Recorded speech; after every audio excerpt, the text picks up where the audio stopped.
makosana paja ambiri tikutsatira kuti masiku angapo apitawo tithauna zoti lachisanu lapitalo pa 12 December 2025 ena mwa akuluakulu aku chipani cha Malawi Congress Party amenetu ndi mlembi wamkulu kumeneko amene watu ndi Richard Chimwendo Banda anamangidwa komanso tinaona kuti Vitombi Kumumba amenenso ndi ajanali Alani Mweta achipani chimenechi pa chisankho chinachitika pa 16 September 2025 nawonso ndithu anathidwa unyolo.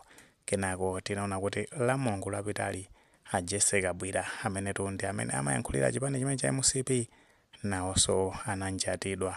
Akuluakulu amenewa anamangidwa pa milandu yosiyanasiyana omwe tikukhulupirira kuti nkhani yake ambiri tikuitsata bwino ifenso nakhala tikubwera kuzayifotokozera nkhani imeneyi. Ndeno posatira kumangidwa kwa anthu osewa zikuonekano kuti kwamba kubwera ma spin-off kapena kuti zosatira kapena kutinso ma reactions kuchoka ku chipani cha Malawi Congress Party komanso ziko azijeno. Ndeno paja ambiri tikutsatira kuti ku chipani chimene cha MCP akuluakulu amene wasamakhulupirira zonena kuti kumangidwa kwa anthu amenewa kunabwera chifukwa choti anapalamula milandu. Potengera ndi imene amayankhulira kumeneko amaoneka kuti samakhulupirira anthu amenewa akumangidwa pa zifukwa za ndale.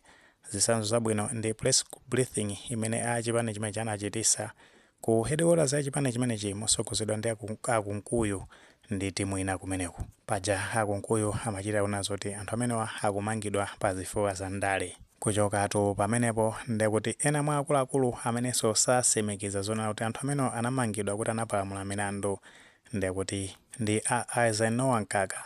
Paja Isaac Noah Nkaka ndi membala wa chipani cha Malawi Congress Party komanso ndi phungu wa nyumba ya malamulo amene amachokera ku Lilongwe Mpeno constituency. Ndiwo Isaac Noah Nkaka alembano pa tsamba la mchezo la Facebook ngati part of spin-off pa zimene zikuchitika kumangidwa kwa makosana amenewa mamulumuzana achipani chimene cha Malawi Congress Party. Ndipo tengera ndi uthenga umenewo analembatu pa tsamba la mchezo la Facebook. Titha kunena kuti padusa maola okwana 22 pamene post imeneyi anayiponya pamenepo. Akunena zonena kuti if anyone include me block the law, let them be arrested. However, arresting people on trumped up charges will help taint image of the administration. Mwachidule angofotokoza kunena kuti ngati wina aliyense anaphwanya lamulo, munthu amene anaphwanya lamulolo akunena zoti angomangidwa kapena kuti lamulolo ndekuti ligwire ntchito. Komabe kumanga anthu oti ndi osalakwa zinthu zimenezo zikuyipisa ndekutino usogoleri umene ukusogolera dziko la Malawi zomwe noti akutanthauza kuti chipani cha Democratic Progressive Party paja ndekuti ndi chimene chikusogolera dziko la Malawi. Ndekuti kumangidwa kwa anthu amenewo ngati kubwera pa zifukwa za ndale monga amene akambira monga amene anafotokozera a Moses Kunkuyu pa press briefing imeneyo. Ndekuti zinthu zimenezi zikuyipisa mbiri ya usogoleri wa chipani cha Democratic Progressive Party. Ndeno post yokhayi ya Isaac Noah Nkaka nayonso inabweranso ndi ma reactions. Paleto munthu wina pamenepo anayika comment yake amene zina ake ndi Ive Gondwe analemba kuti but honorable be honestly anzanu aja ayamba liti kudwala nsana zovutatu kwa basi pamenepa ndekuti afuna kupanga target kapena akutchula za Chimwendo Banda paja nkhani yawo tikuitsatira bwino kuti Chimwendo Banda pa tsiku la milandu ndekuti anazafotokoza kuti akudwala nsana kumeneko. Tinaonanso mmene zinakhalira ayina kusezedwa ndekuti kukwezedwa mukhuza ndi apolisi pamene amapita nawo ku chipatala. Tingonako zimene zinachitika pamenepo kena kuti zipitira ndi nkhani. Ndeko mabwera pano apolisi ndikulamulani ulamula ngati ndaniwe phelo ili nthumba uyendera phelo apolisi akunyamula.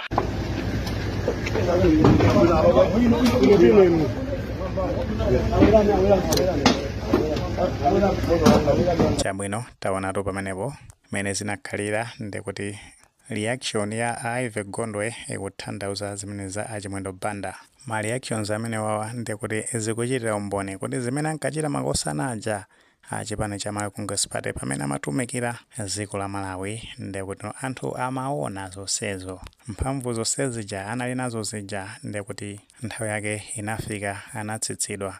Pajatu amanena zona kuti ukakhala pansana pa njovu usamati palibe mame pansi. Ndenotu siokhawo amene akuoneka kuti samakhulupirira zoti kumangidwa kwa anthu amenewa kukubwera kuti anapalamula milandu. Palinso mbali ina ya chipani chimene cha Malawi Congress Party, mbali imeneyo ili kunja imene imadziwika kuti MCP Diaspora Wing. Gulu limene liyambe tikulitsata bwino nditija achitchula banda mbuyo mu parliament ankachita kuna kuti diaspora tikhupa kuti tinatsatira bwinonso zimene ayankhula achitchula banda mu nthawi imeneyo. Ndeno gulu limeneli nalonso ndilotisire kukhutira kuti kumangidwa kwa anthu amenewa kuti anthu awa anapalamula milandu. Ndetu makosana amenewa mosogozedwa ndi amene amadziwika kuti Chalo Mvula, mkulu ameneyi ku chipani chimene cha Malawi Congress Party ku Diaspora Wing ali ndi udindo akuti ndi second deputy director of International Affairs. Ndi mkulu ameneyi akuchenjeza chipani cha Democratic Progressive Party akuna zona kuti zimene akuchita pomanga anthu osalakwa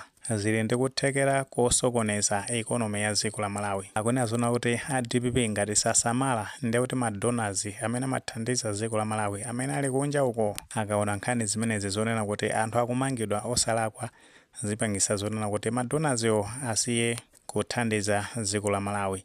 Ndeno mapeto kwa zonsezi ndi kuti ekonomi ya dziko la Malawi sizapita pasogolo ovutika ndi kuti ndi amalawi ndi DPP isiye kumanga anthu osalakwa. Ndi chenjezo limene amenewa a Chalo Mvula apereka ku utsogoleri wa chipani cha Democratic Progressive Party. Komabe kumanena zona kuti kodi zimene kuchenjezo limeneli ndi zoonadi zoti ma donors asiya kuthandiza dziko la Malawi ponena kuti akumanga anthu osalakwa. Funso limeneli kubwera posatira kuti takhala tikuona masiku angapo apitawo kuti maiko osiyanasiyana ayamba kuthandiza dziko la Malawi. Magawo azachuma tinaona kuti pakati pa dziko la Kuwait lalonjeza kuthandiza dziko la Malawi ndi ndalama zokwana 15 million US dollars zimene cholinga chake akuti afuna kumangira chipatala chachikulu cha Blantyre District Hospital. Komanso sizokhazo taona kuti pakati pa mabungwe osiyanasiyana akhala kuthandizanso dziko la Malawi pamene utsogoleri wa chipani cha Democratic Progressive Party namba kutumikira nzika za dziko la Malawi. Paja chimanga chimene chikugulidwa kuchoka ku Zambia ndi kuti ndalama zake